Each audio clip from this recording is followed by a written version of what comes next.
ঘটনার আগে, ঘটনার পরে গুলি চালানোর আগে আততায়ীর পাশে যে তৃণমূল নেতা শানু ও 15 নম্বর বড় চেয়ারম্যান মোহাম্মদ ইকবাল ওরফে মুন্না, ঘটনার পর তাঁরাই ফিরহাদ হাকিমের পাশে। আর বুধবার তৃণমূল নেতা মোহাম্মদ ইকবালের পাশে দাঁড়ালেন পুর নগর উন্নয়ন মন্ত্রী। দলীয় নেতাকে ক্লিনচিট দিয়ে মহাকরণে দাঁড়িয়ে তিনি সাফ জানিয়ে দেন, মোহাম্মদ ইকবাল এই ঘটনার সঙ্গে জড়িত তিনি বিশ্বাস করেন না। যারা অন্যায় করে যে পুলিশ তাদের অ্যারেস্ট করবে, সরকার তো এটা ইনস্ট্রাকশন পুলিশের কাছে যে সবসময় যারা দোষী তাদের অ্যারেস্ট করবে। এটা আমার সাথে কেন যোগাযোগ থাকবে? এটা আমি বিশ্বাস করি না, আমি বিশ্বাস করি না।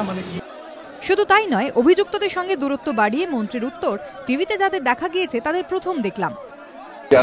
যাদের টিভিতে দেখিয়েছে কালকে অ্যান্টি সোশ্যাল, আমি টিভিতেই প্রথম তাদের দেখলাম। মন্ত্রী কথা বললেও ঘটনার নেপথ্যে ফিরহাদ হাকিমেরই হাত দেখছে সিপিএম। ষড়যন্ত্রের মধ্যে ফিরহাদ হাকিম নিজে যুক্ত, ফলে মুন্না তো বটেই, তাকে গ্রেপ্তার না করার কোনো কারণ থাকতে পারে না, কোনো যুক্তিসঙ্গত কারণ থাকতে পারে না, কখনোই রাখা সম্ভব নয়। চাপের মধ্যে পুলিশ, এমনকি ফিরহাদ হাকিম কেন তাকে পর্যন্ত গ্রেপ্তার করা হবে না? মুখ্যমন্ত্রী চাপ করবো বলছেন, আর এখানে মেরিয়েই দিল। আর কিরকম একটা মন্ত্রী ফিরহাদ হাকিম, তিনি কথা বলেই বলে দেন সিপিএম করেছে। কালকেও নির্লজ্জের মতো তদন্তের আগে গিয়ে বলে দিলেন সিপিআইএম অফিস থেকে বোম মেরেছে, সিপিএম আর কংগ্রেস করেছে। এখন ধরা পড়েছে, তার সঙ্গে ছিল তো এরা, এই তো ওই তো প্রেসিডেন্ট, ওই তো করিয়েছে, সেই ফিরহাদ হাকিম করিয়েছে।